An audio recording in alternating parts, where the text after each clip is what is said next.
Sedangkan yang Anda sembah, Kristus ini nanti dikatakan Tuhan ketika mengalami kematian, ditinggal di alam kubur.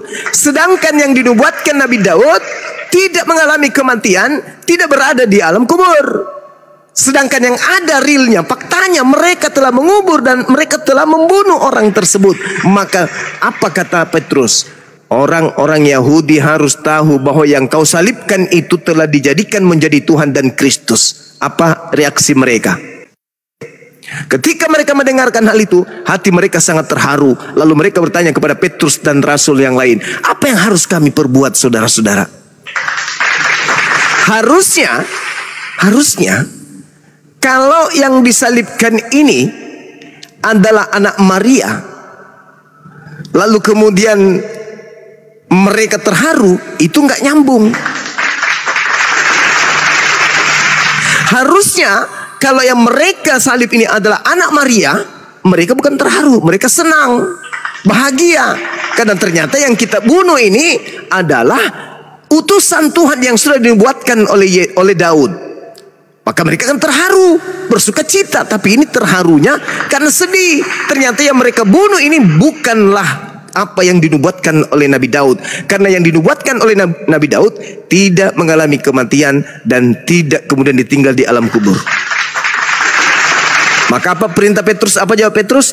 Bertobatlah.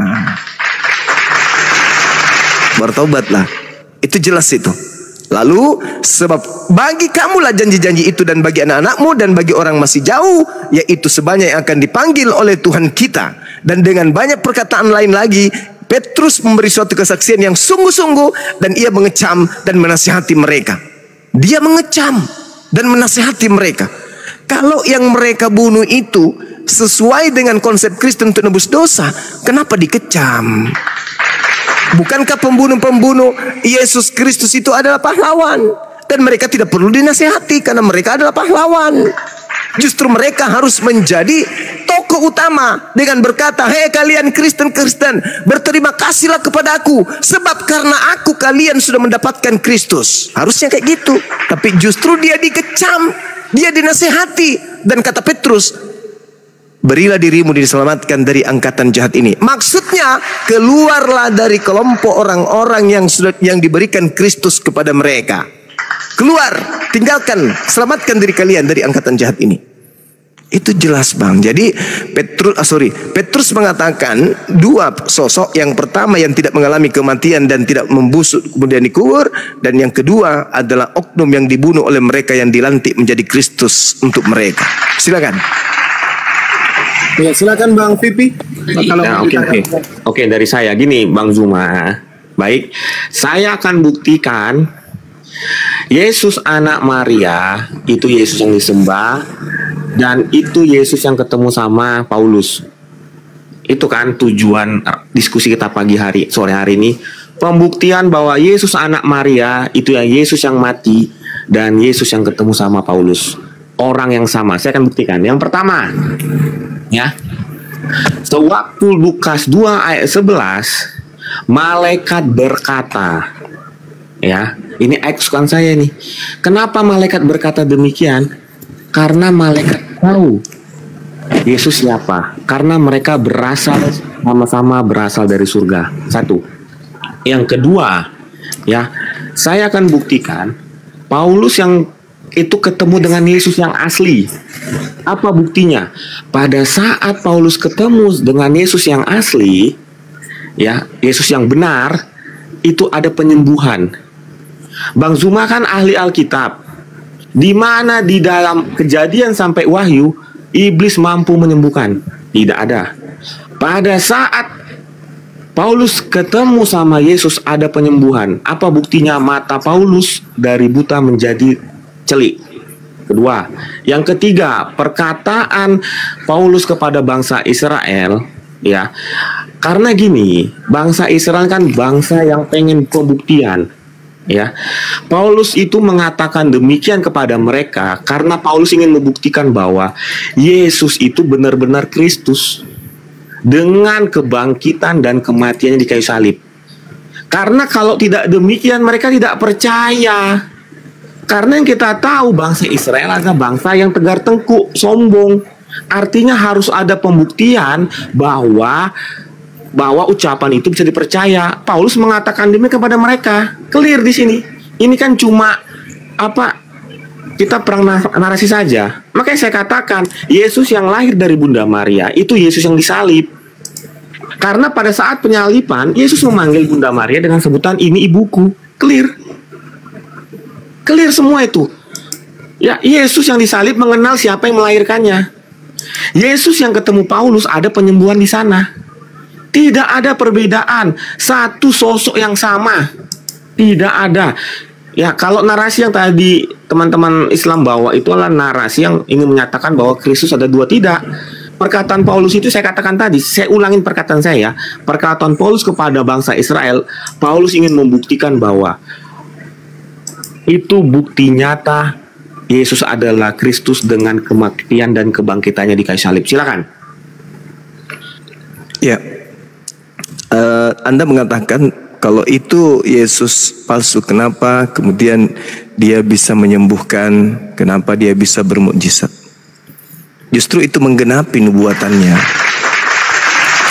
Matius 24 dikatakan sendiri oleh Yesus, sebab Mesias atau Kristus palsu akan datang dan akan melakukan banyak mukjizat. Apa tujuan mukjizat itu? Sekiranya mungkin dia menyesatkan murid-murid pilihan juga. Nomor 24. Nah tuh, sebab Mesias palsu, nabi palsu akan muncul dan mereka akan mengadakan tanda-tanda yang dahsyat dan mujizat-mujizat sehingga sekiranya mungkin mereka Kristus palsu menyesatkan orang-orang pilihan juga. Jadi kalau orang pilihan, murid pilihan saja bisa disesatkan karena dahsyatnya mujizat tersebut, apalagi kalian yang bukan murid, yang bukan orang pilihan, cuma mendengarkan dari nenek moyang kalian aja untuk menyembah Yesus Kristus yang keluar dari kubur itu. Itu harus Anda pahami. Tidak mungkin iblis bisa menyesatkan mereka kalau iblis tidak melakukan mukjizat sebagai alat untuk membuat mereka jatuh cinta, sebagai alat untuk mereka jatuh bahwa ini ternyata betul Tuhan, buktinya dia mampu melakukan mukjizat. Padahal justru semakin banyak mukjizat yang mereka lakukan, semakin terbukti nubuatan Yesus tergenapi dengan adanya Kristus palsu dan nabinya yang melakukan mukjizat-mukjizat tersebut. Itu kan dijelaskan Bang RK tadi malam Bang Juma. Itu antikristus. Akhir zaman akan Tunggu Bang. Tunggu gini Bang. Tunggu Bang. Nah, nanti giliran Abang. Saya 5 menit lagi. Gini, saudara, sabar dulu. Sebentar dulu. Ya. Sabar. Saya sedikit lagi. Silakan. Jadi kalian harus dudukkan akal kalian itu dengan baik. Tenangkan akal kalian. Yesus itu berpesan, bukan berpesan kepada orang Roma, bukan berpesan kepada orang Belanda, bukan berpesan kepada orang Indonesia.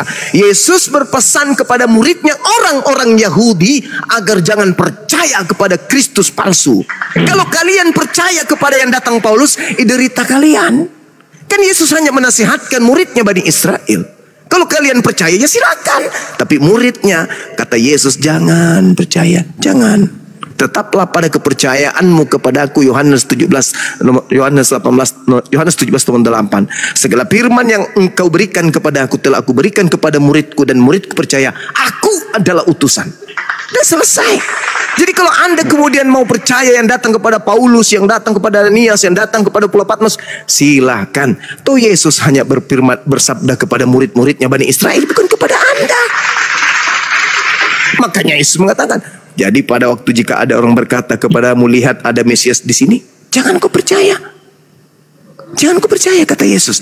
Kalau kalian yang bukan murid Yesus percaya, ya itu derita kalian, kawan. Ini berbicara skala prioritas Yesus dengan muridnya Bani Israel yang bukan Kristen. Sedangkan Kristen ini justru pengikut Kristus yang diminta untuk diwaspadai. Justru kalian menjadi muridnya, pengikutnya, anak-anaknya. Sampai sini paham? Cuma pahamnya Alkitab dulu. Gua jawab. Bentar bang, nanti abang gue jawab, gampang itu.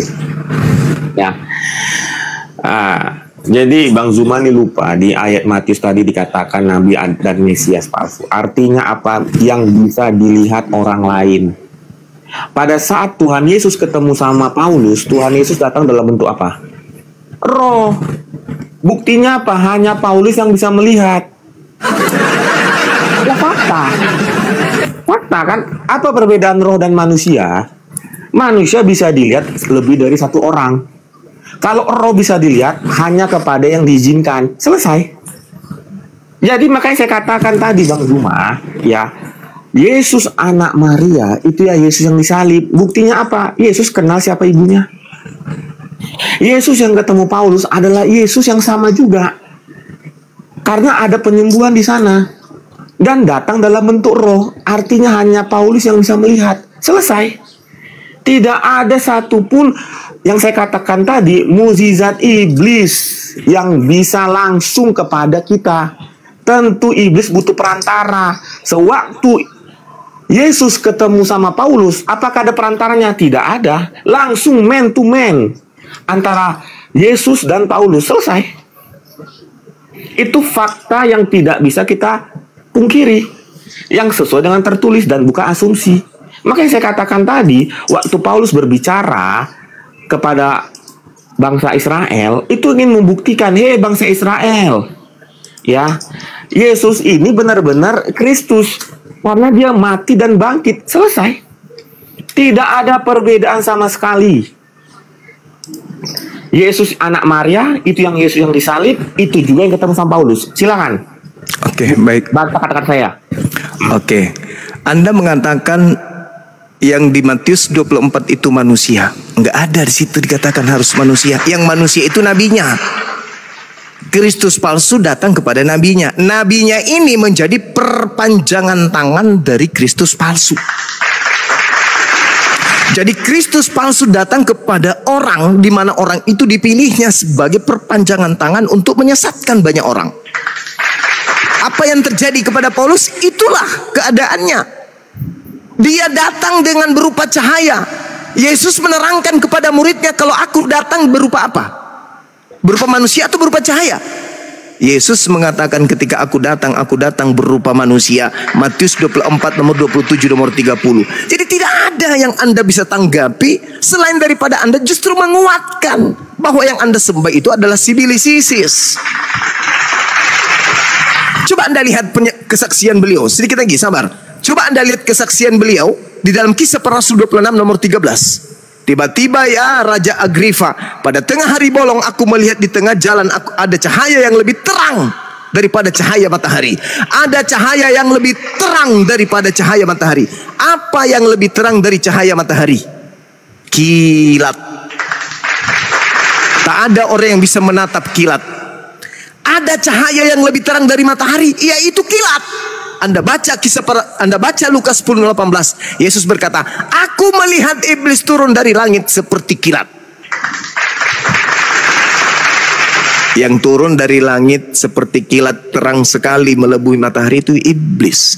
Berarti yang datang di dalam Kisah Para Rasul 26 nomor 13 kepada Paulus itu adalah Sibilis Isis. Siapa yang datang kepada Paulus? Kristus palsu yang bukan manusia.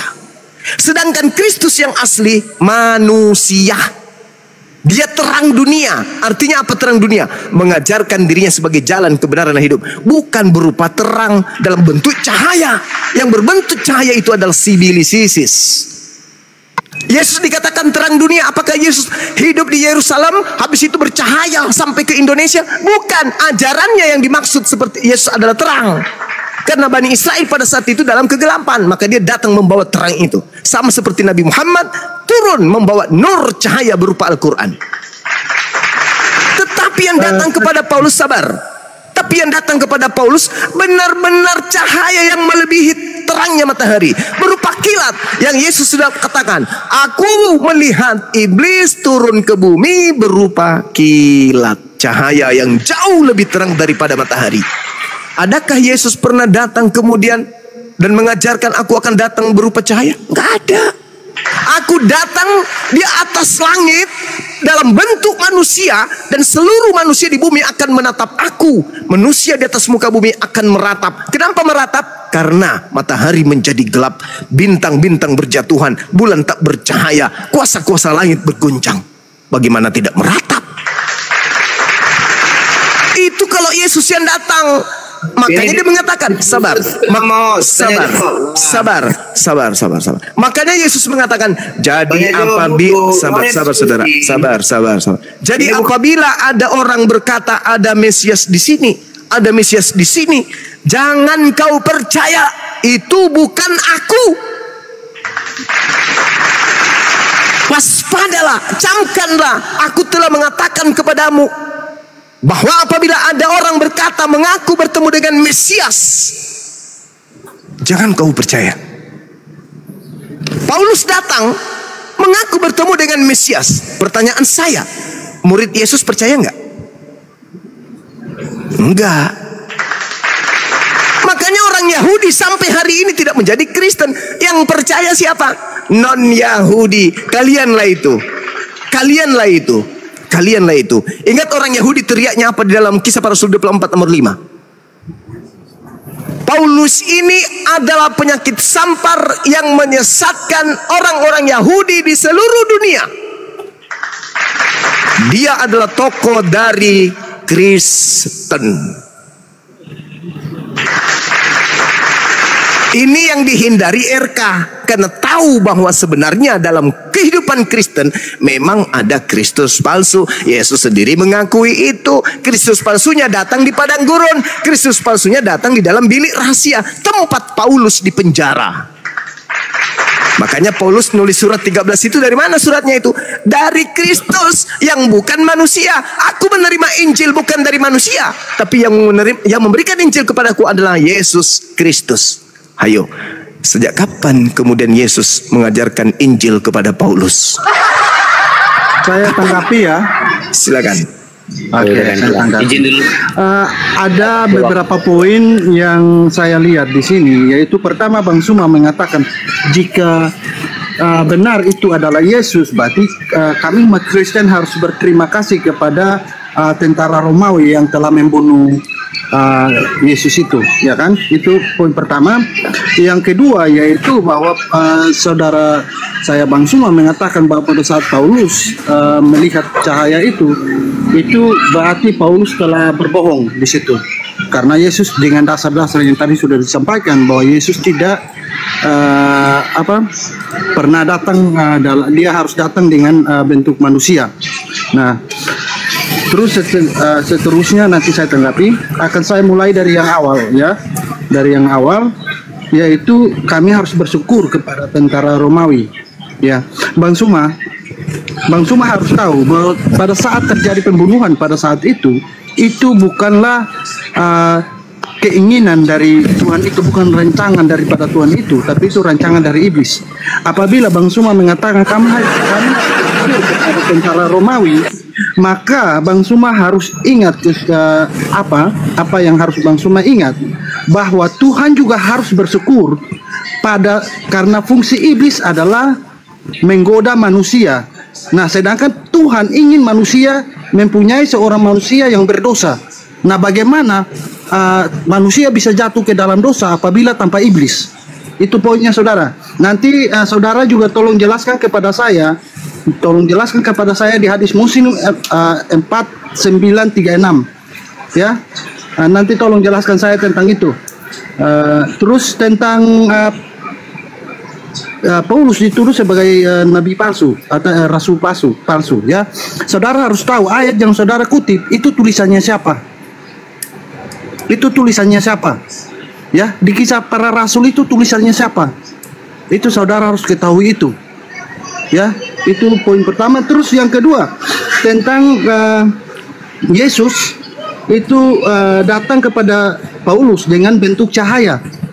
Nah, sedangkan pada saat itu Bang Suma tidak bisa bedakan saat Yesus masih di dunia dengan saat Yesus sudah terangkat ke surga. Itu dalam situasi yang sudah berbeda. Terima kasih. Ya, baik. Saya sampaikan lagi ya. Yesus anak Maria itu manusia. Kalian menyembah manusia enggak? Enggak dong, kalian harus menyembah Tuhan. Masa menyembah manusia? Berarti kalian menyembah bukan anak Maria. Ingat dalam Ibrani 10 nomor 12. Yesus duduk selama-lamanya di samping kanan Bapa. Berarti dia enggak turun. Setelah naik enggak turun lagi kepada Paulus. Ingat saudara, Paulus mengaku bertemu dengan Yesus ketika dia di padang gurun menuju Damsyik. Paulus menulis suratnya itu tahun 50-an. Sudah ada hampir 20 tahun Yesus duduk di langit. Tiba-tiba saja dia mendengarkan suara dari langit berupa cahaya turun ke bumi. Yesus sendiri mengatakan, aku melihat iblis turun ke bumi berupa cahaya. Anda baca Galatia 1 nomor 1. Aku menerima Injil bukan dari manusia, tapi dari Yesus. Yesus bukan manusia. Hah? Maria tidak melahirkan manusia rupanya. Yang nete, yang disunat itu bukan manusia. Itu manusia. Bahkan dalam kitabmu sendiri 2 Yohanes 1 nomor 7. Siapakah penyesat itu? Bukankah dia yang pergi ke seluruh dunia? Ajarannya maksudnya, karena dia nggak mungkin keliling. Ajarannya pergi ke seluruh dunia. Inilah iblis. Iblis itu bisa berupa roh kemana-mana, mengajarkan bahwa Yesus Kristus telah datang, bukan manusia. Siapakah antikristus itu? Siapakah penyesat itu? Bukankah dia yang pergi ke seluruh dunia, yang tidak mengaku Yesus Kristus datang sebagai manusia? Paulus mengaku menerima Injil, Yesus datang kepadanya bukan sebagai manusia. Bukan manusia yang mengajarkan aku Injil, tapi Yesus. Siapakah penyesat itu? Bukankah dia yang pergi ke seluruh dunia, yang tidak mengaku bahwa Yesus Kristus datang sebagai manusia? Aku menerima Injil bukan dari manusia. Kena. Pas banget. Artinya ada skala kecil, ada skala besar. Apa skala kecil itu? Yesus anak Maria, aku diutus hanya kepada domba yang sesat, bagi skala kecil, bagi Bani Israel saja. Tapi skala besar, Kristus yang keluar dari kubur, pergilah ke seluruh dunia, jadikan seluruh bangsa di atas muka bumi menjadi pengikutku. Dua Kristus yang berbeda. Jelas itu bang. Satu anak manusia, satu bukan manusia. Satu untuk Bani Israel, satu untuk dunia. Yesus berkata dalam Yohanes 5 nomor 30, aku tidak dapat berbuat apa-apa dari diriku sendiri. Kristus, kepadaku telah diberi kuasa, baik di langit maupun di bumi. Pergilah ke seluruh dunia. Padahal konsep Kristen adalah Filipi 2 nomor 6 nomor 7. Atau paling tidak konsep Kristen adalah pada mulanya adalah firman. Firman itu bersama dengan Tuhan. Tuhan itu kemudian berubah firman, turun ke bumi menjadi daging. Sang daging kok mengatakan aku tidak dapat berbuat apa-apa dari diriku sendiri. Kemudian nanti Anda mengatakan itu kan pada saat dia jadi manusia. Lalu yang keluar dari kubur makan ikan goreng itu apa? Dalam bentuk manusia dia mengatakan aku diberi kuasa baik di langit maupun di bumi. Loh, katanya dalam manusia tidak ada kuasanya. Tetapi 30 detik terakhir, dengarkan. Di dalam Lukas 4 nomor 6, ketika Yesus dicobai, dia bawa dia ke gunung yang tinggi oleh iblis. Hei Yesus, ya paman, aku akan memberikan segala kuasa dan kemuliaannya, seluruh dunia akan aku berikan kepadamu jika engkau menyembahku, sebab aku berhak memberikan kepada siapapun yang aku kehendaki. Berhasilkah Yesus digodai iblis? Tidak. Berhasilkah iblis memberikan kuasa di dunia? Tidak. Gugur. Yesus tidak menerima kuasa tersebut. Nomor 13-nya, apa yang dikatakan? Iblis mundur dari mencoba Yesus dan menunggu waktu yang tepat. Ingat, percobaan iblis kepada Yesus tidak berhasil kepada Yesus. Yesus tetaplah manusia yang tidak bisa berbuat apa-apa dari dirinya sendiri. Kita tutup buku tentang itu. Habis cerita, tutup. Buka cerita baru. keluar dari kubur. Apa katanya? Kepadaku telah diberi kuasa. Ayo, siapa ini? Siapa yang telah diberi kuasa ini? Dan siapa yang telah memberikan kuasa? Dan siapa yang menjanjikan akan memberikan kuasa kepada siapapun yang dikehendaki?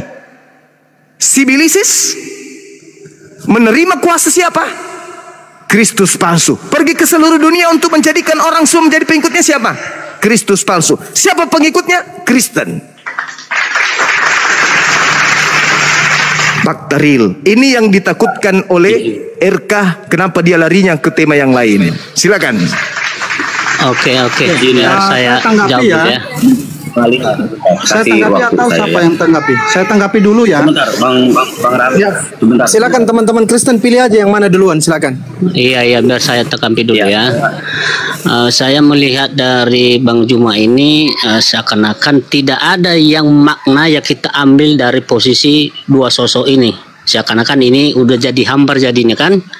Jadi saya bertanya kepada Bang Juma di sini, tentunya setiap dengan apa yang dikehendaki oleh Tuhan Yesus itu, bahwasanya untuk menunjukkan dirinya bahwanya dia sebagai guru atau sebagai manusia untuk mengajarkan kita dalam perbuatan-perbuatan yang telah ditetapkan oleh Allah itu sendiri, dan bagaimana caranya menghasilkan buah dengan apa yang membuat kita manusia untuk saling mengasihi satu sama lain. Jangan kita memandang dalam posisi negatif, tetapi kita ambil dari sisi positif. Di antara dua sosok ini tentu kalau memang ada di luar Tuhan Yesus menunjukkan makna dari apa yang telah disampaikan oleh Tuhan Yesus, mungkin bisa kita percayakan. Tetapi karena ini tidak ada makna yang dibuat oleh iblis itu atau sosok yang satu, hanya Tuhan Yesus yang menunjukkan bahwasanya engkaulah menghasilkan buah apa yang telah saya sampaikan. Bukan hanya kita kutip dari kata-katanya itu sendiri, tetapi apa makna dan tujuan dengan perkataan Tuhan Yesus. Jadi kita sebagai manusia yang memahami dari situ. Baik, Pak Pendeta Hia izin tidak nyambung seperti dengar dulu. Dengar dulu bentar. Nanti poinnya nggak dapat Pak. Sebentar nanti baru Pak bicara lagi. Ya. Jadi Bang Suma tidak menyentuh sedikit pun apa yang saya minta tolong ya. Tadi Bang Suma mengatakan bahwa kami harus bersyukur kepada tentara Romawi karena atas penyaliban itu, dan secara tidak langsung Bang Suma mengatakan bahwa Bapak itu harus bersyukur kepada tentara Romawi karena sudah mendukung, makanya terjadinya pembunuhan tersebut. Nah, makanya saya bilang berarti seolah-olah Tuhan ini harus bersyukur juga kepada iblis karena iblislah Tuhan yang manusia berbuat dosa, ya kan? Karena yang berbuat dosa akibat daripada iblis. Bahkan saya minta Bang Suma juga tadi ada data yang saya minta tolong dijelaskan kepada saya itu belum dijelaskan. Nah, terus kita teruskan sampai kepada Bang Suma mengutip di Bani Israel, yaitu aku datang hanya untuk Bani Israel, ya kan? Nah, sedangkan pada saat itu Bang Suma tidak melihat bahwa pada saat disampaikan itu Yesus belum terangkat ke surga, ya kan? Yesus belum selesai misinya. Terus tentang ikan goreng, itu kan masih dalam tahap manusia. Dalam tahap manusia. Parames, izin saya Kak Parames kasih kesempatan untuk teman-teman Kristen yang lain, mungkin ada yang bisa menyentuh poin dari apa yang disampaikan oleh Bang Zuma. Silakan Pak. Bentar Bang, gantian lagi, silakan. Terlalu jauh juga ya teman-teman ya. Artinya tadi saya perhatikan Pak Rames ini Tuhan harus bersyukur. Artinya di mana ini iman Kristen ini Tuhan harus bersyukur? Mau bersyukur kepada siapa Tuhan? Ya harus pahamin ini ya. Saudara tidak paham kalimat saya, saudara. Saudara tadi telinganya di mana? Saya mau tanya sama Bapak. Pak, saya Kristen. Saya mau tanya sama iman-iman Kristen, apa di mana Tuhan bersyukur, Pak? Kata Bapak dari tadi Tuhan saya bersyukur. Bilang tadi Bang Suma bilang kan harus bersyukur pada tentara Romawi karena atas karya tentara Romawi makanya terjadi penyaliban. Anda yang tidak dengar narasi orang. Sehingga Anda Oke, udah cukup Bang Rames. Silakan Bang pilihan. Makanya kalau Bang Suma sampaikan dicatat biar ingat. Iya Bang. Saya tanggapi. Silakan Bang pilihan ditanggapi. Kalau bisa teman-teman Kristen sentuh poinnya ya, silakan. Ya, Bang Juma di sini dikatakan ada dua Kristus, ya. Artinya Mesias palsu itu berarti menyuruh kepada dua Kristus yang berbeda. Kalau kita melihat dari bagaimana ajaran Paulus, harusnya hanya Paulus yang mengatakan itu, ya, Bang Juma. Tetapi bukan hanya Paulus yang menyatakan bahwa Yesus itu menderita di kayu salib. Markus, Lukas, Injil Matius di sana mengatakan bahwa Yesus tersalib, menderita. Bahkan di dalam Yesaya, jauh sebelum perjanjian baru yang ditulis oleh para sahabat Rasul, para Rasul, di sana dikatakan bagaimana di dalam Yesaya 7:14 dikatakan tentang lahirnya Raja Damai. Dan di Yesaya 9 ayat yang ke-6 sampai 7 dikatakan di sana tentang hamba Tuhan yang menderita. Jadi kalau Bang Juma bilang, oh ya Yesus yang dibuat oleh sama Paulus itu adalah Mesias palsu. Tetapi penyalibannya divalidasi, diakui. Paulus menulis tentang Yesus yang menderita di kayu salib. Begitupun para rasul yang lain yang menuliskan. Artinya kitab Yohanes, kitab Markus, Lukas itu kan bukan Paulus yang menulis. Kok bisa sama sepakat artinya bahwa Yesus itu menderita di kayu salib? Nah ini kan jelas fakta. Bahkan ini jauh dinubuatkan oleh Yesaya, hamba Tuhan yang menderita, Raja Damai ini. Nah saya akan melakukan mirroring Bang Juma. Jika Bang Juma bilang di dalam Alkitab ini bahwa di dalam Alkitab ini ada dua sosok Kristus, saya juga akan melakukan yang sama kepada Islam. Ada Isa yang diserupakan dan kemudian tidak mati, ada Isa yang mengalami kematian. Maka di dalam Al-Quran dijelaskan di dalam surat Al-Imran ayat yang ke-55. Sebentar saya bukakan. Ali Imran ayat yang ke-55, ya. Di sana dijelaskan bahwa Isa mutawafika berasal dari kata wafat. Jadi ada dua sosok yang berbeda antara Isa yang kemudian tidak mengalami kematian, ada Isa yang mengalami kematian. Dicatat di dalam surat Al-Imran.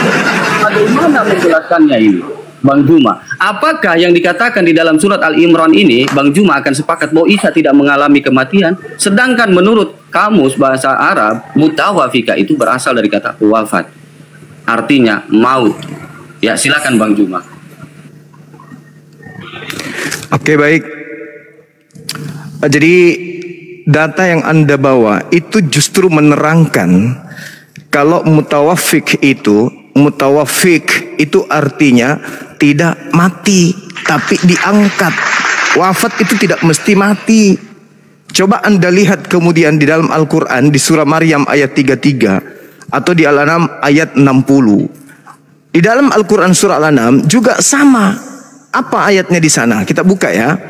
Anda baca di situ. Saya jelaskan kepada Anda bahwa ketika Allah mengatakan Nabi Isa tentang wafatnya, Al-Quran juga menceritakan ternyata wafat itu juga bisa diartikan tidur.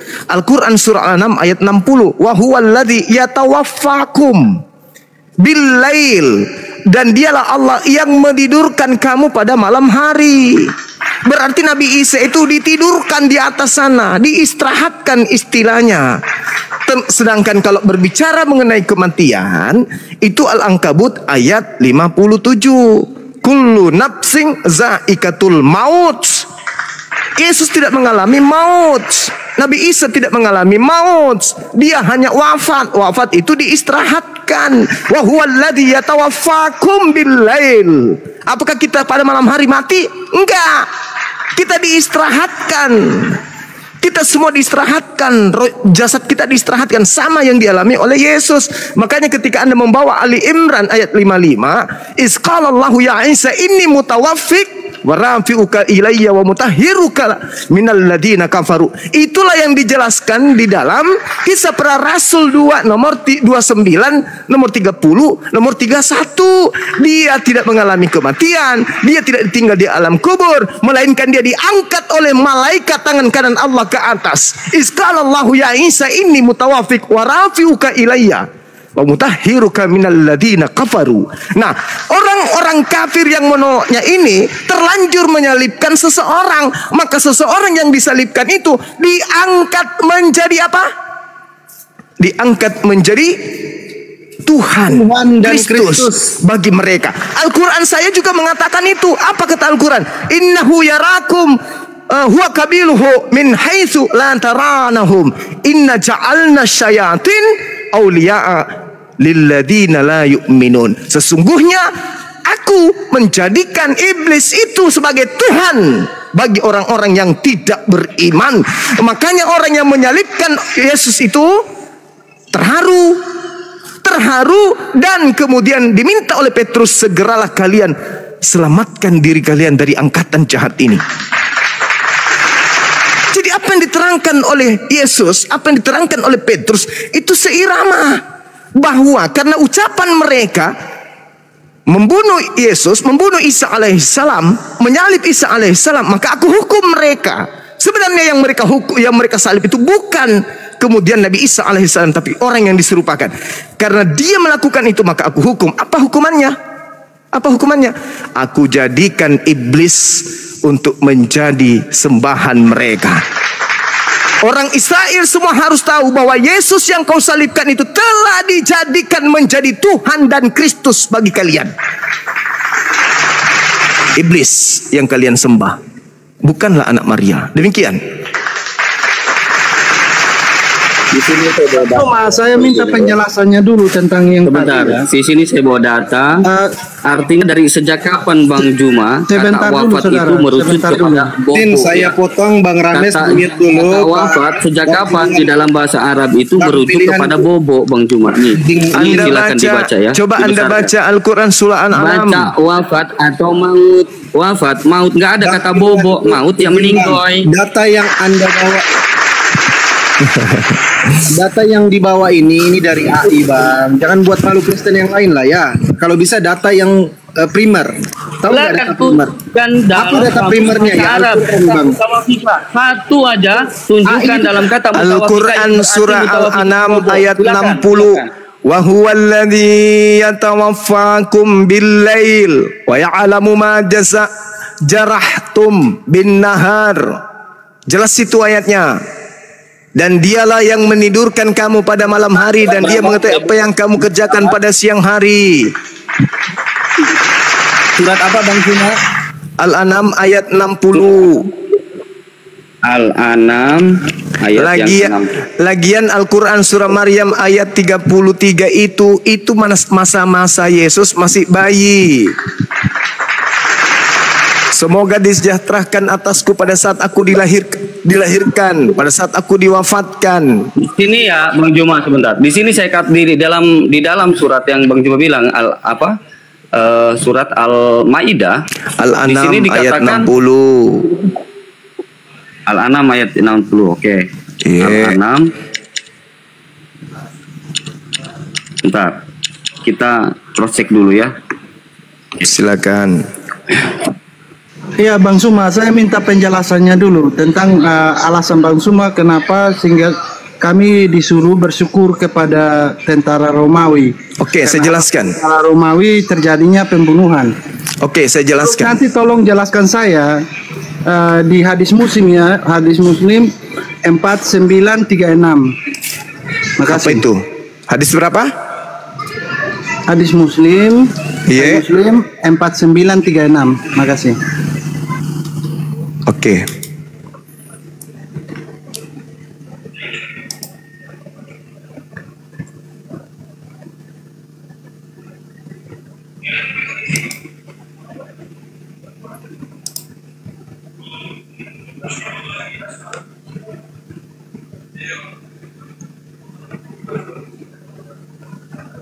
Ya, yang hadis Muslim 4936 itu yang demi zat yang jiwaku di tangannya, seandainya kalian tidak berbuat dosa sama sekali, niscaya Allah akan mempermusnahkan kalian. Yang itu.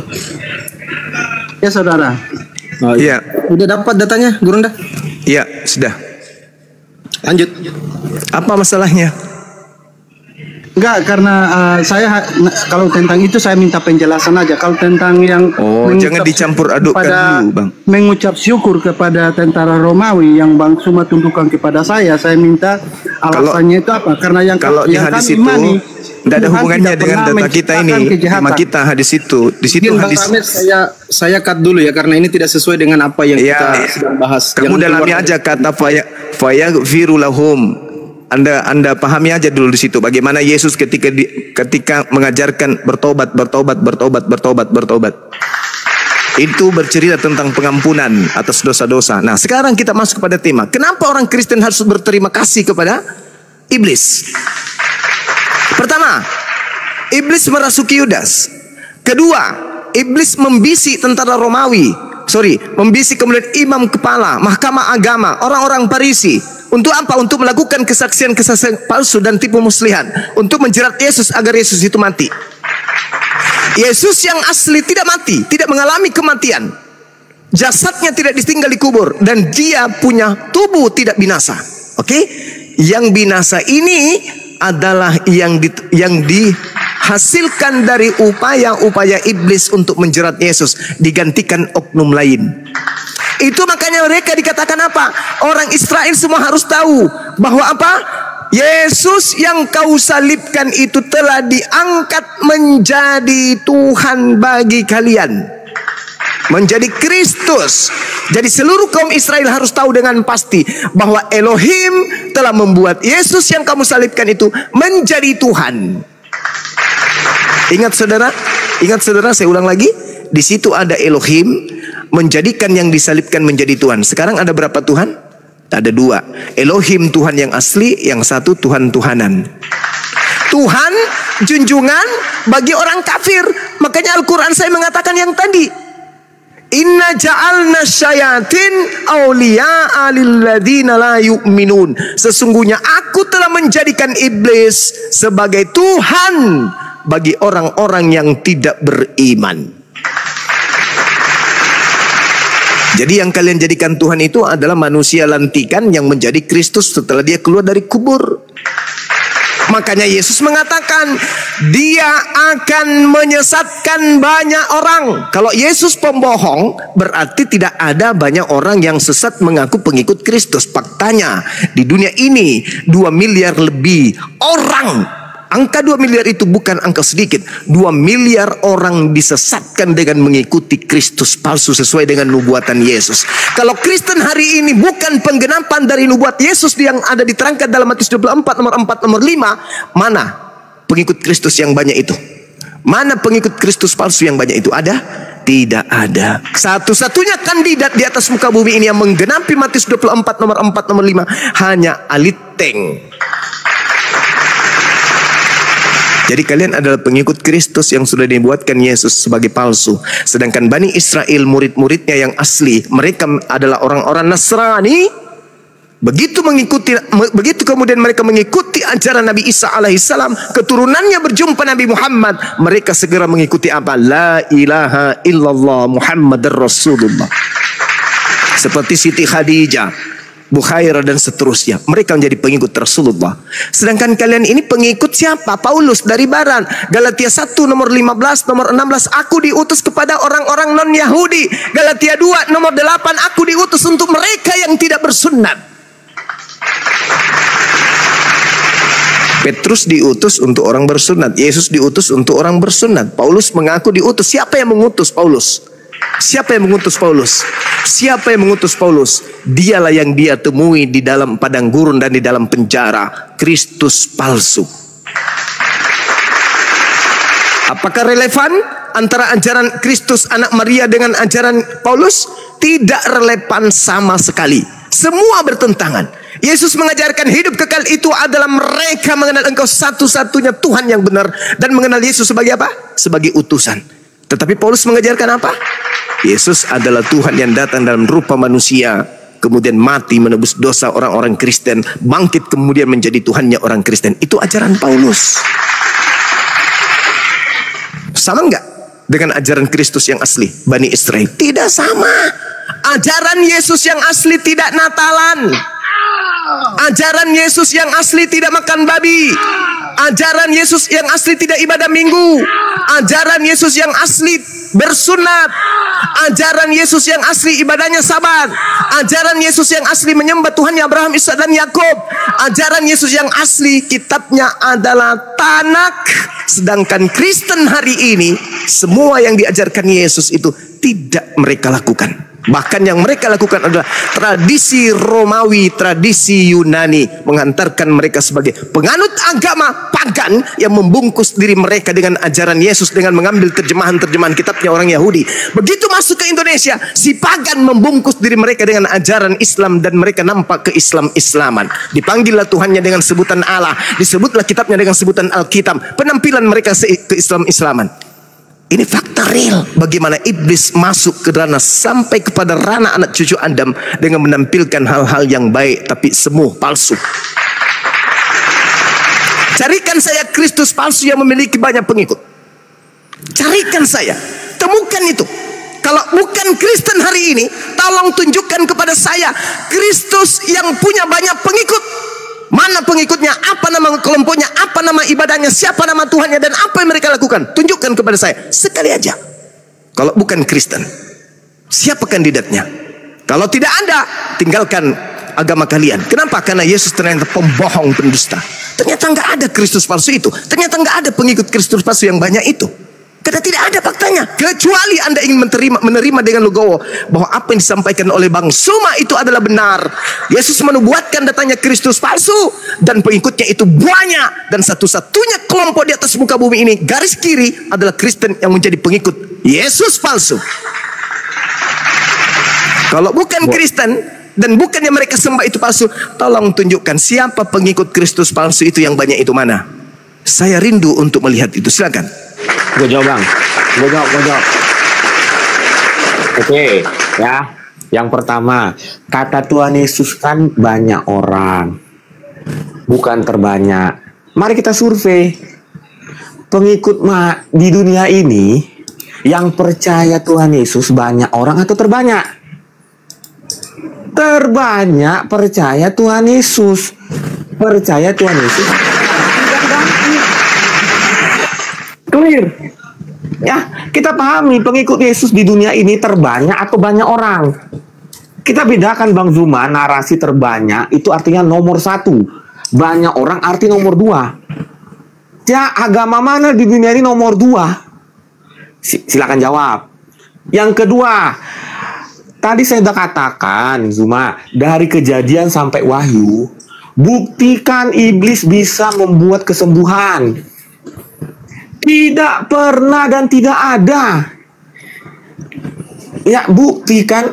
Karena yang menyembuhkan mata Paulus siapa? Yesus. Makanya saya percaya. Fakta. Buktikan. Tadi kan Zuma katakan banyak nabi-nabi atau mesias-mesias melakukan mukjizat. Oke, pertanyaan saya, ya, nabi-nabi itu kan perantara iblis, betul? Yes. Perantara iblis. Ya, buktikan roh iblis mampu menyembuhkan orang. Dah, yang kedua, tidak ada dalam satu pun ayat di Alkitab yang mengatakan roh iblis mampu menyembuhkan orang. Tidak pernah. Ya, yang kedua. Yang ketiga, tadi Zuma mengatakan tentang pencobaan apa? Tuhan Yesus di apa? Lupa saya. Di padang gurun. Kenapa Yesus tidak mau dan tidak berhasil? Jawabannya gampang. Karena Yesus tidak percaya perkataan iblis. Kalau Zuma percaya perkataan iblis bahwa iblislah mempunyai kerajaan di dunia ini, berarti Bang Zuma sama seperti iblis. Kenapa Yesus tidak terpengaruh dan tidak ikut mereka? Karena Yesus tidak percaya. Karena yang punya kerajaan dunia bukan iblis. Iblis mah ngaku-ngaku. Makanya pencobaan itu gagal. Gue bantah semua. Yang keempat, gantiin Bang Zuma, Bang panjang, gue baru 1 menit. Kan gue kan tugasnya membantah. Oke, udah 3 saya bantah. Yang keempat, kalau tadi perkataan Yesus tentang nabi-nabi palsu, mesias palsu, kita pahami. Ya, apa perkataan Yesus? Orang yang pengikut Yesus sejati adalah orang yang mau menderita atas namanya. Pertanyaan saya, Zuma, Paulus menderita nggak atas nama Tuhan Yesus? Menderita. Apa buktinya? Dia itu dari pejabat menjadi orang-orang yang dicari sama kerajaan. Orang gila mana Zuma mau merelakan jabatannya untuk menghilangkan jabatannya untuk sesuatu yang tidak dia percaya. Paulus itu posisinya tinggi bos, tapi dia tinggalkan semua hanya untuk mengikut Tuhan Yesus. Makanya yang membedakan nabi palsu adalah satu, sesuai perkataan Tuhan Yesus, orang yang mau menderita atas namanya. Silakan jawab, apakah Paulus menderita atas nama Tuhan Yesus? Menderita. Makanya yang saya katakan tadi, Yesus yang dilahirkan Maria itu adalah Yesus yang mati di kayu salib, dan Yesus pula yang ketemu sama Paulus. Itu sosok yang sama. Silakan. Oke, baik. Tugas Anda adalah membantah, tugas saya menyadarkan Anda. Anda bantah aja semua itu dalam Bible. Saya tugasnya menyelaraskan kemudian kemanusiaan Anda dengan data-data tersebut.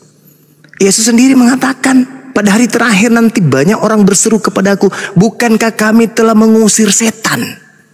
Bukankah kami telah bermukjizat? Yesus katakan apa? Enyahlah daripadaku, kalian semua adalah pembuat kejahatan. Jadi kalau Anda punya akal sehat, orang yang diusir dengan tuduhan pembuat kejahatan, itulah orang-orang yang melakukan mukjizat. Anda ingin cari mana dalam kitab Kejadian sampai kitab Wahyu ada setan bisa bermujizat menyembuhkan orang. Yesus menjawabnya. Kata Yesus, pada hari terakhir nanti banyak orang berseru kepadaku, Tuhan, Tuhan, Tuhanku, bukankah kami mengusir setan dengan memakai namamu? Bukankah kami bermujizat memakai namamu? Apa kata Yesus? Kau semua pembuat kejahatan. Jadi kalau Anda bertanya kepada saya, mana orang jahat itu yang bisa mengusir setan? Mana orang jahat itu yang bisa bermujizat? Tuh, telan Matius yang menjelaskan itu. Sabar. Enggak, biar banyak. Pertanyaan saya, siapa yang menyembuhkan mata Paulus? Itu Anda baca. Yang tadi yang saya terangkan. Sabar, Anda terangkan tadi. Yang saya terangkan tadi apa? Orang yang bernubuat Kristus palsu. Saudara, ini waktu saya. Ini waktu saya. Ini waktu saya. Kristus palsu melakukan banyak mujizat. Apa sih artinya menyembuhkan mata itu? Sini ke rumah saya. Kalau Anda sakit mata, tinggal aku ludahin sembuh. Yesus mengatakan Kristus palsu banyak melakukan mukjizat. Jadi kalau cuma mata doang mau dikasih melek, ingat iblis kata apa iblis ketika Yesus dicobai? Hei Yesus, ya paman, aku membawamu ke gunung yang paling tertinggi. Jadi kalau Anda bertanya, mana mujizat iblis bisa kemudian menyembuhkan? Jangan menyembuhkan, Tuhan lu aja ditenteng kayak kacang dibungkus dibawa ke tenteng yang paling tinggi. Paham itu? Iblis menyatakan apa kepada Tuhan lu? Bukan Tuhan lu sih, itu karena itu adalah Nabi Yesus yang dibawa. Yesus, kalau kamu menyembahku, segala kuasa di atas muka bumi ini aku serahkan kepadamu, sebab aku berkuasa memberikan ini semua kepada siapapun yang aku kehendaki. Dia berikan kepada Paulus dong, karena kepada Yesus menolak. Diberikan kepada Yudas dong, karena Yesus menolak. Yang keluar dari kubur itulah yang menerima itu, dan Yesus tidak menerima berarti bukan Yesus yang keluar dari kubur. Ingat yang diceritakan oleh nubuat Daud, yang diceritakan oleh khotbah Petrus. Petrus tidak berkata dari dirinya sendiri. Petrus berbicara tentang nubuat Nabi Daud. Nabi Daud menubuatkan tuannya tidak mengalami kematian, tidak disentuh oleh kebinasaan, dan dia tidak ditinggal di kubur. Itu siapa rek? Diangkat oleh tangan kanan Elohim naik ke langit. Itu siapa rek? Berbeda dengan yang dibunuh. Maka yang dibunuh ini pada hari ini juga orang Israel harus tahu bahwa Yesus yang kau bunuh telah dijadikan menjadi Tuhan. Ada berapa Tuhan? Ada Tuhan baru. Ada Tuhan baru yang dilantik kemudian oleh Elohim karena saking marahnya Elohim. Apa kata Elohim? Jangan kau membunuh orang yang benar. Jangan kau membunuh orang yang bersalah. Sebab aku Tuhan tidak akan pernah membenarkan orang yang salah. tetapi mereka kemudian berupaya sekuat tenaga untuk membunuh orang benar ini. Maka Tuhan menjadikan pengganti itu sebagai Tuhannya, sebagai hukuman dalam Al-Quran. Wa qaulihim, aku hukum juga mereka karena ucapannya nabiku dibunuhnya, disalibnya, padahal bukan. Itu yang terjadi. Orang-orang Israel harus tahu bahwa Yesus yang kau bunuh, yang kau salibkan, telah dijadikan menjadi Tuhan dan Kristus untuk kalian. Al-Quran saya mengatakan, aku menjadikan iblis sebagai Tuhan mereka. Ya, itulah yang terjadi. Kalau Anda mengatakan Paulus begini bla bla bla, semua justru menggenapi apa yang dikatakan oleh Yesus. Nah, sekarang pada pernyataan Anda yang awal, yang terbanyak saya katakan di atas muka bumi ini, orang-orang yang menjadi pengikut Yesus Kristus yang banyak itu mana? Karena ada pengikut Yesus asli, ada pengikut Yesus palsu. Kalau kalian pengikut Yesus asli, lalu pengikut Yesus palsu yang banyak itu mana? Mana? Tunjukkan mana? Kita mau kemana? Ke planet Mars cari? Nggak ada di planet Mars. Yang ada cuma satu kandidat, Ali Teng doang. Pengikut Kristus palsu itu kalian, pengikut Kristus palsu itu asli itu Bani Israel yang tidak makan babi, yang menjalankan sabat, yang bersunat, yang sujud dalam ibadah. Kitab mereka adalah kitab Tanakh. Mereka anak-anak Yakub. Sedangkan kalian ini siapa? Kalian ini adalah pengikut Kristus yang dinubuatkan Yesus itu. Kenapa? Kalian makan babi, kalian tidak bersunat, kalian ibadah minggu, kalian Natalan, bla bla bla bla bla bla bla bla bla dan seterusnya. Itu fakta, saudara. Itu real. Lembutkan hatimu menerima kenyataan itu. Kalau Anda menolak, boleh. Sah saja Anda mempertahankan itu. Tapi sampai kapan Anda ingin menipu diri Anda sendiri? Kalau bukan ente pade yang dinubuatkan banyak orang, lalu siapa? Itu PR Kristen sedunia. Kalau bukan Kristen yang ada di Indonesia ini, pengikut Kristus palsu yang banyak itu, tunjukkan mana pengikut Kristus yang palsu yang banyak itu. Ada. Sedangkan sabar. 10 detik terakhir. Sedangkan Yesus mengatakan, pada hari terakhir nanti aku akan mengusir mereka dan berkata, enyahlah daripadaku, aku tidak mengenal kalian, kalian semua adalah pembuat kejahatan. Itu siapa? Pada hari terakhir berarti hari ini sudah berbunca-bunca itu, sudah berlaksa-laksa tuh pengikutnya, keturunan mereka sampai akhir kiamat nanti tuh yang bertemu dengan Yesus pada saat kedatangan kedua kalinya. Mana mereka itu? Mana? Kalau bukan Kristen lalu siapa? Demikian. Oke, terima kasih. Kita bahas tadi ya tentang kita fokus tadi. Di sini dikatakan di dalam surat Al-An'am ayat yang ke-60, di sana ada kata huwallazi yatawaffakun. Artinya tidur, ya. Tetapi di dalam surat Ali Imran ayat yang ke-55 di sana dikatakan mengambil. Kata mutawafika mengambil, kata yatawafakum menidurkan. Nah, jadi yang mana menidurkan atau mengambil yang benar? Itu yang pertama. Yang kedua, Bang Juma menanyakan tentang Mesias palsu, ajarannya. Kami mengikuti ajaran Mesias yang asli, yang tidak pernah mengajarkan tentang kejahatan. Pertama, Mesias yang tidak mengajarkan menikahi menantunya. Mesias yang tidak pernah mengajari menikahi anak di bawah umur. Maka di dalam kitab Kejadian 2:18 dikatakan, aku akan menjadikan seorang penolong yang sepadan 1:1. Nggak ada 1:13. Atau yang kedua di dalam surat At-Taubah At-Taubah ayat 123, yang tidak memerangi orang kafir. Maka di dalam Alkitab dikatakan, ampunilah musuhmu, ampunilah orang yang menganiaya kamu, bukan orang kafir. Ya. Nah itulah makanya kenapa Nabi Muhammad itu ditegur di dalam surat At-Tahrim ayat 1. Apa yang sudah dihalalkan? Izin bang, pilihanku jangan, kalau bisa jangan keluar tema, nanti ditertawain sama teman-teman yang nonton di bawah. Fokus aja. Anda mau mencoba menyerang, tapi Anda enggak kesampaian karena Anda enggak paham apa yang Anda narasikan. Silakan Bang Zuma ditanggapi. Iya, orang Kristen bahasa Al-Quran. Lucu ini. Lucu. Jadi ya betul, tidak sampai ke sana. Seibarat anak TK yang melihat kapal selam lalu ngotot mengatakan itu adalah ikan. Jangan ketinggian. Ini aja dulu Kristus palsu ini dulu. Semakin Anda menyerang Al-Quran, semakin Anda ketahuan bahwa Anda sedang mencari pelampung. Anda lagi hanyut, cari pelampung. Anda mau menyerang Al-Quran? Oh no. Al-Quran dikelilingi dengan yang hak. Ilmu Al-Quran itu sangat tinggi dan orang Kristen tidak akan pernah sanggup menerobos itu. Oke? Sekarang ke Kristus palsu ini dulu. Karena gelar, saudara, gelar penyesat yang datang setelah Yesus, menurut Yesus bukan sallallahu alaihi wasallam, tapi gelar penyesat yang datang setelah dia adalah Kristus. Apakah nabiku bergelar Kristus? No. Apakah Tuhanmu bergelar Kristus? Yes. Yesus mengatakan waspadalah kepada penyesat yang datang kepadamu dengan memakai namaku. Siapa namaku?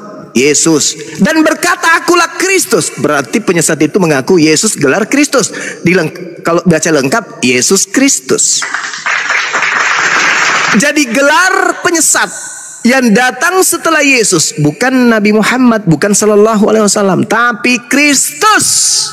Maka pengikut penyesat itu bernama Kristen, karena Kristen adalah pengikut Kristus. Berarti siapa?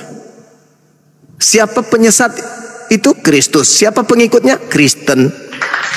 Kita urut. Apa kata Yesus dalam Matius 24? Kita urut baik-baik. Kata Yesus di dalam Matius 24, di data kemudian nomor 15-nya, kata Yesus jam begini, apabila engkau melihat sang pembinasa keji duduk di mana? Duduk di atas tahta yang kudus, seperti yang dinubuatkan Nabi Daniel. Apa kata Nabi Daniel? Penyesat itu akan memutarbalikkan hukum Tuhan. Apakah itu terjadi? Terjadi. Paulus memutarbalikkan semua firman Tuhan yang datang kepada Bani Israel melalui Yesus. Jadi apabila kamu melihat pembinasa keji berdiri di tempat kudus, kamu di situ siapa? Bani Israel. Yang hidup di mana? Hidup di Israel. Dengan siapa? Dengan Yesus. Kok jadinya ke abad Nabi Muhammad? Apabila kamu melihat pembinasa keji berdiri di atas tempat yang kudus. Apa tempat kudus itu? Gelar yang suci. Apa gelar suci itu? Rasul. Itu. Siapa yang dilihat kemudian duduk di tempat suci ini? Oleh murid-murid Yesus angkatan pertama, abad pertama. Nabi Muhammad atau Paulus? Paulus. Dia akan duduk di situ. Wah, seakan-akan orang suci dia. Seakan-akan dia adalah orang-orang utusan Tuhan. Utusan Sang Maha Tinggi. Padahal Yesus mengatakan dia adalah pembinasa keji. Kok lari mas? Berarti ada pembinasa keji yang bertopengkan gelar suci. Siapa itu? Pembinasa keji. Mengajak orang-orang menyembah kepada makhluk. Mengajak orang-orang mengutuk kepada Nabi Tuhan. Mengajak orang-orang menghilangkan hukum Tuhan lalu dia bikin hukum sendiri.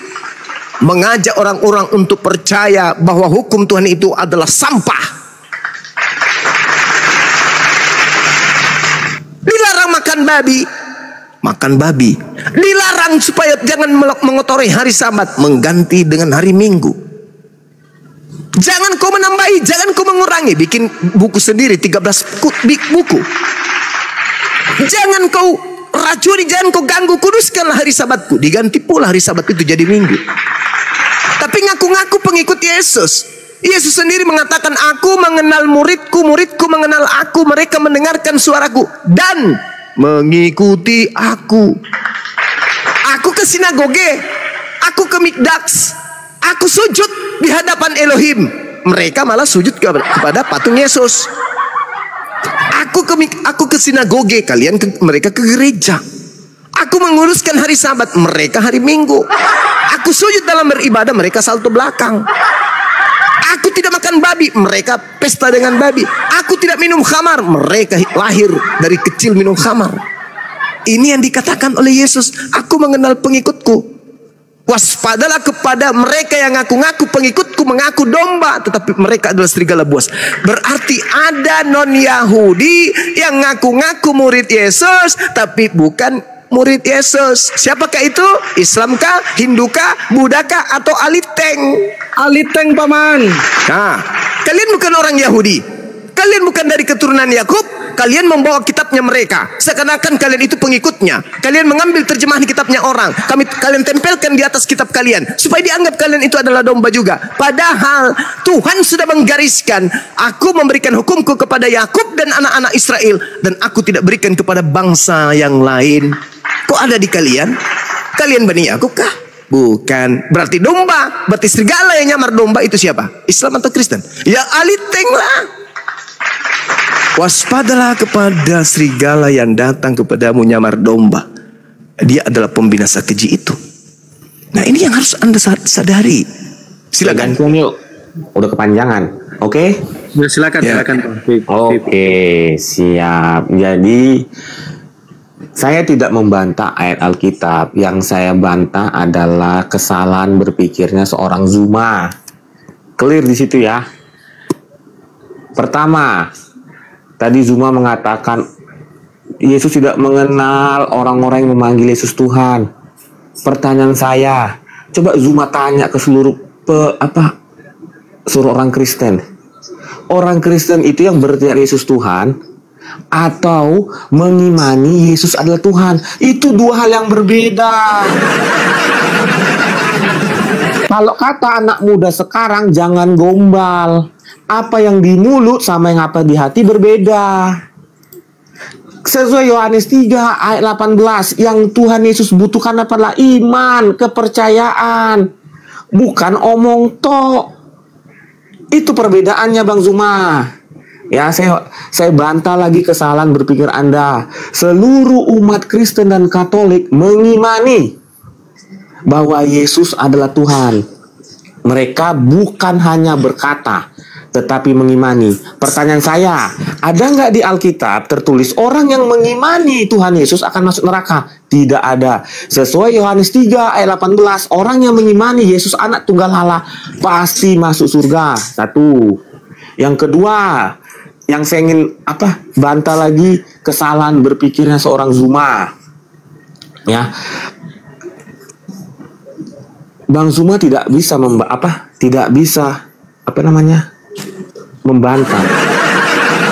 Zuma tidak bisa membantah saya. Apakah Paulus menderita saat mengikut Yesus? Menderita. Apa enggak itu sesuai dengan perkataan Paulus? Sesuai. Apa kata Yesus? Pengikut Yesus sejati adalah orang yang mau menderita atas namaku. Paulus menderita nggak atas nama Yesus? Menderita, bos. Bang Pipi izin, pelampungnya dicari dulu Bang. Kok nggak dapat pelampungnya? Apa yang diterangkan oleh Bang Zuma nggak ditanggapi semua, satu pun nggak menyentuh poin Bang Pipi. Loh, tadi saya tanggapin.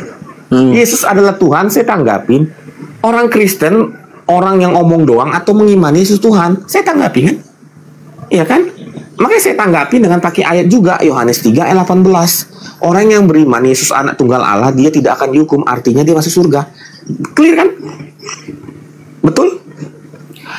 Yang ketiga, saya tanggapin lagi kesalahan berpikirnya Zuma. Gini ya, kita pahami perkataan Tuhan Yesus. Ya.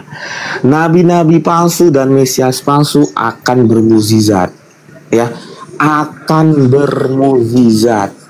Pertanyaan saya, di situ dikatakan nggak manusia atau roh?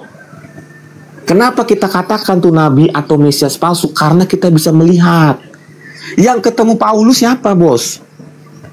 Apakah orang lain bisa melihat kecuali Paulus? Tidak, makanya saya katakan itu Tuhan Yesus. Karena yang kita tahu perbedaan roh dan manusia adalah roh tidak bisa dilihat, manusia bisa dilihat. Roh bisa dilihat. Kenapa dia bisa dilihat? Karena sesuai dengan apa yang dia pengen ketemu. Kenapa hanya Paulus yang bisa melihat? Karena Yesus hanya pengen ngobrol sama Paulus. Selesai, clear. Bantah perkataan saya, dalam Kejadian sampai Wahyu, ada roh iblis yang mampu menyembuhkan? Tidak ada. Tidak ada. Yang ketemu sama Yesus, yang ketemu sama Paulus adalah Tuhan Yesus dalam bentuk roh. Karena dia tidak terlihat kecuali sama Paulus. Jangan berpikir falasinya dibalik-balikan. Ya, bedakan roh dan manusia. Roh tidak bisa dilihat, manusia bisa dilihat. Clear. Itu saja saya sudah bisa membuktikan bahwa Yesus yang mati di kayu salib adalah Yesus anak Maria. Dia juga yang ketemu sama Paulus. Bang Vipi, sedikit Bang Vipi, yang ketemu dengan Paulus ini di padang gurun tadi bentuknya roh atau cahaya, Bang? Kenapa dinamakan tidak bisa dilihat? Saya katakan roh karena tidak bisa dilihat. Saya namakan roh karena hanya Paulus yang bisa melihat, betul? Baik ya. Silakan Bang Zuma ditanggapi sebelum masuk. Oke. Kita sudah mau maghrib ya. Kita kerucutkan masalah 10 menit kurang lebih. Silakan. Begini, saudara. Menurut Yesus, ketika dia hendak terangkat ke langit, yang datang setelah dia siapa? Yang datang setelah dia? Iya. Tidak ada. Nah, inilah kecacatan berpikir, karena orang Kristen itu hanya modal percaya doang, tidak belajar tentang Bible. Siapa Yesus yang datang selamat selain Tuhan Yesus? Silakan. Oke, saya jawab ya. Yesus berkata begini, adalah benar jikalau aku pergi. Ayatnya. Sebab Yohanes 14 nomor 16. Anda baca. Baca dulu sebelum saya ajarin Anda. Silakan. Saya baca ya. Iya. Aku akan minta kepada Bapa dan Ia akan memberikan kepadamu seorang penolong yang lain supaya Ia menyertai kamu selama-lamanya. Saya ulang pertanyaan. Kebenaran. Ayat 17-nya dikasih tahu. Yaitu siapa roh kebenaran? Silakan. Ya, yang membawa roh kebenaran, bukan roh kesesatan, ya. Betul, roh kebenaran. Silakan. Ya, roh kebenaran. Jadi seorang kan? Roh. Seorang itu bukan manusia.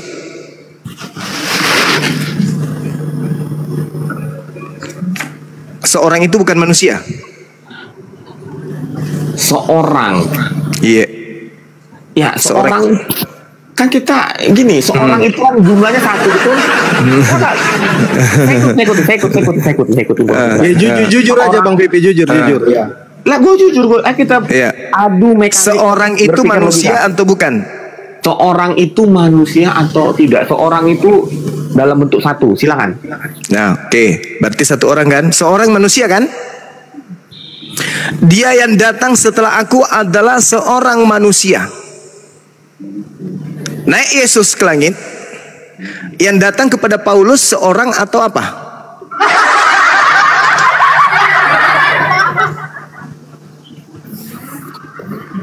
Another comforter ya.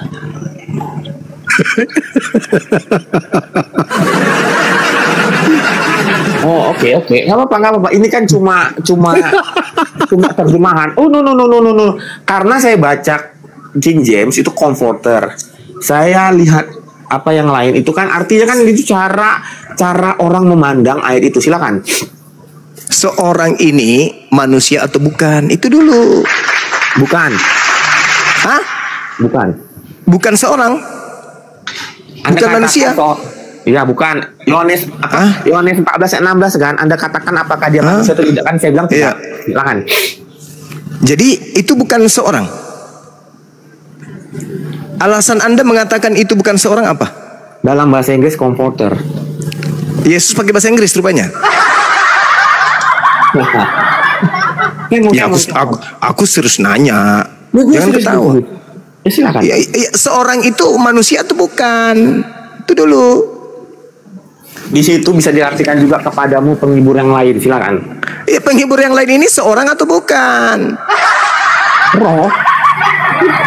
Roh. Iya, roh.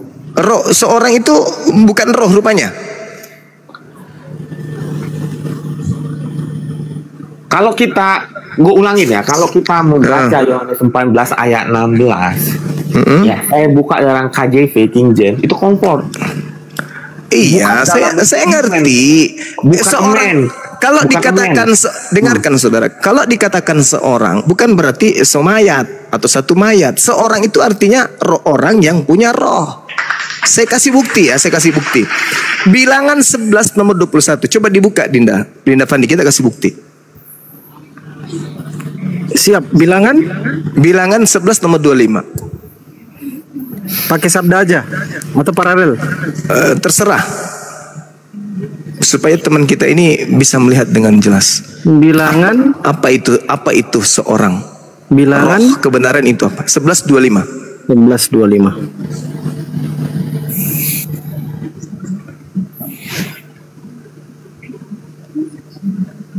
Oke.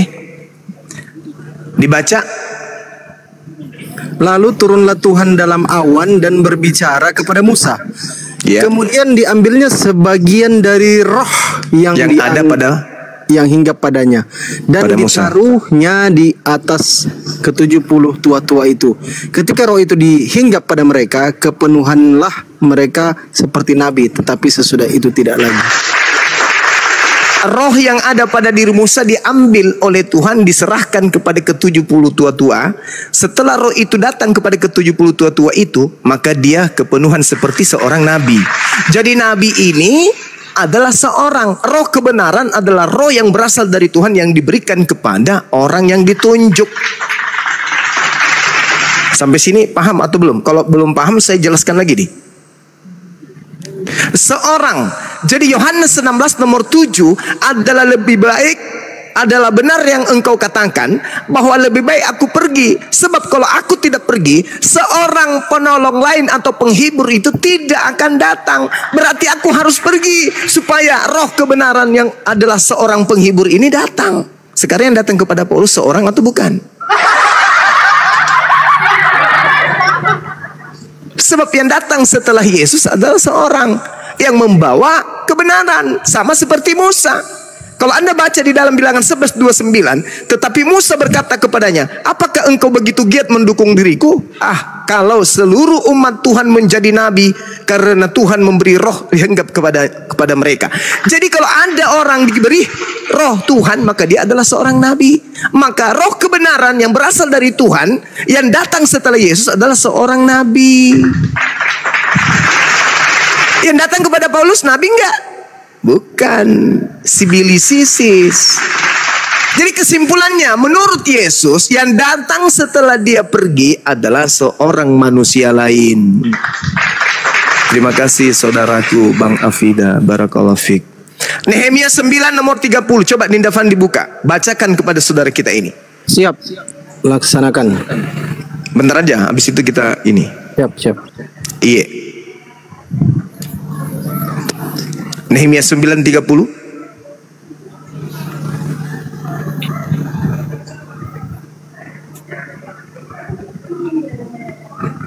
Baca. Baik. Namun bertahun-tahun lamanya engkau melanjutkan sabarmu terhadap mereka. Dengan rohmu engkau memperingatkan mereka, yakni dengan perantaraan para nabimu. Jadi roh di situ adalah nabi. Roh sama dengan nabi. Roh kebenaran adalah seorang nabi yang membawa kebenaran. Roh kesesatan adalah seorang nabi palsu yang membawa titah setan. Itulah nabi palsu yang membawa roh setan. Kalau roh kebenaran adalah seorang nabi yang membawa kebenaran. Baca Nehemia 9:30, dalami baik-baik. Saya ulang. Namun bertahun-tahun lamanya engkau melanjutkan sabarmu terhadap mereka dengan rohmu. Dengan rohmu engkau memperingatkan mereka. Yakni dengan perantaraan para nabimu. Jadi roh Elohim atau roh Elohim atau yang dikatakan roh kebenaran itu adalah nabi. Jadi yang datang setelah Yesus terangkat ke langit, yang diminta, aku akan minta kepada Bapa agar Bapa mengutus seorang penolong, penghibur, roh kebenaran yang lain. Yesus berdoa agar didatangkan sosok nabi. Wa isqala Isa bin Maryam ya bani Israel inni rasulullah ilaikum musaddiqan lima baina yadayhi minat Taurah wa mubasysyiran bi rasulin ya'ti min ba'di ismuhu Muhammad. Maaf, Nabi Muhammad. Jelas. Jadi yang datang setelah Yesus seorang nabi, bukan cahaya. Akulah Yesus Kristus yang kau aniaya. Sinden. Bukan itu. Bukan itu. Siapakah engkau Tuhan? Akulah Yesus yang kau aniaya. Bukan itu yang datang. Yang datang seorang nabi. Masih banyak yang ingin aku ajarkan kepadamu, tapi engkau belum sanggup untuk menanggungnya. Tetapi ketika ia datang, yaitu seorang penghibur, seorang nabi yang membawa kebenaran, dialah yang akan mengajarkan kepadamu segala sesuatu tentang keadilan, kebenaran, dan pengisapan dunia akan dosa. Siapa dia? Dia adalah seorang nabi yang sama seperti Nabi Musa alaihi salam. Kisah Para Rasul 3 nomor 22-23. Bukankah di dalam kitab Tauratmu dikatakan bahwa Tuhan akan mengutus seorang nabi yang sama seperti Musa, dan akan terjadi titik 2. Siapapun yang tidak mendengarkan nabi tersebut akan dibasmi dari umat kita. Siapa nabi itu? Yang tukang membasmi orang-orang kafir jahiliyah, yang datang sama seperti Musa, memerangi semua hukum-hukum yang ada di depannya, membakar semua hukum jahiliyah yang ada di depannya. Itu siapa? Paulus. Enggak mungkin. Justru Paulus itu yang menghanguskan hukum-hukum Tuhan yang dihanguskan. Kalau yang datang ini menghanguskan hukum-hukum Paulus. Paulus datang menghapuskan dan menghanguskan hukum-hukum Tuhan. Taurat dibatalkan, Sabat dibatalkan, tauhid dibatalkan, haramnya babi dibatalkan, semua dibatalkan. Maka yang datang membawa kemudian misi sama seperti Nabi Musa, akan membasmi orang-orang yang mengikuti ajaran jahiliyah. Itu dalil, Bung. Itu kitabmu. Baca Kisah Para Rasul 3 nomor 2 nomor 3. Siapa yang duduk di situ? Yesus. Nggak mungkin. Justru Yesus yang dikatanya yang dibasmi di atas tiang salib. Lalu Paulus, justru Paulus yang membasmi ajaran Tuhan. Sedangkan yang datang ini adalah yang membawa hukum Tuhan, di mana hukum Tuhan digunakan untuk menghanguskan semua hukum-hukum jahiliyah.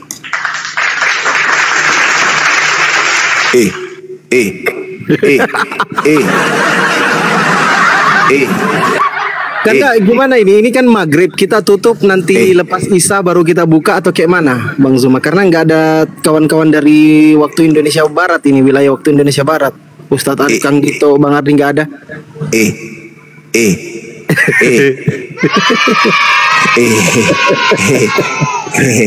Ada berapa pemain dari penyembah Kristus tadi yang bertahan tinggal dia? Kupikir dia kuat, ternyata kuda-kudanya lemah juga. Oh iya, ada Bang Ardi. Ini ada Bang Ardi. Ada Bang Ardi. Ini bukan penyembah Kristus ini. Ini pembasmi juga ini. Assalamualaikum warahmatullahi wabarakatuh. Langsung Bang Ardi moderator ya. Saya dengan Bang Zuma jadwal sholat di sini maghrib. Ya, saya infokan sebentar Bang Zuma dan teman-teman yang ada di bawah. Silahkan nonton VT saya. Ya, baik di akun kuning maupun di akun yang biru. Saya sudah buat VT kecurangan Superpel. Nah, kirim ke Japri ke saya juga deh, biar saya siap. Nanti di share. Siap abangku, nanti di share. Siap abangku. Siap. Oke. Jadi kita simpulkan dulu. Siap, Kanda. Materi yang dihindari oleh siapa? Yang dihindari oleh RK tadi malam. Dia tidak menyangka kalau saya akan melarikan ke Kristus palsu. Dia pikir Bang Zuma itu menolak kemesiasan atau kealmasian Nabi Isa alaihissalam. Justru dia menguatkan kedudukan Nabi Isa alaihissalam ketika dia menjelaskan tentang kitab ini, targum ini, dan seterusnya. Tapi dia tidak tahu ternyata Bang Zuma itu nusuknya langsung ke jantung. Apa itu? Kristus yang keluar dari kubur itu sopo? Kalau dia dinubuatkan dari sejak kitab-kitabnya Yahudi, lalu ini yang keluar dari kubur, yang baru dijadikan sebagai Tuhan dan Kristus ini siapa? Nah, dia tidak nyangka kalau serangannya dari sana. Dia menghindari, dia tutup semua serangan dari depan. Nah, ini tidak mungkin Bang Zuma masuk di sini, nggak mungkin masuk di sini, nggak mungkin masuk di sini. Dia nggak tahu ternyata dia ditusuk dari atas. Pertahanannya dari atas bolong, dihantam langsung dari atas. Siapa Kristus yang keluar dari kubur yang Anda sebutkan, yang disebut sebagai dilantik Yesus yang kau salibkan itu telah dijadikan menjadi Tuhan dan Kristus. Itu siapa itu? Dia nggak sentuh sama sekali. Nah, kita teruskan di sini dan kita teruskan di komal-komal yang lain bahwasanya mereka ini adalah pengikut daripada Kristus yang disalib dan baru menjadi Kristus setelah dia keluar dari itulah yang akan dikatakannya. Kira-kira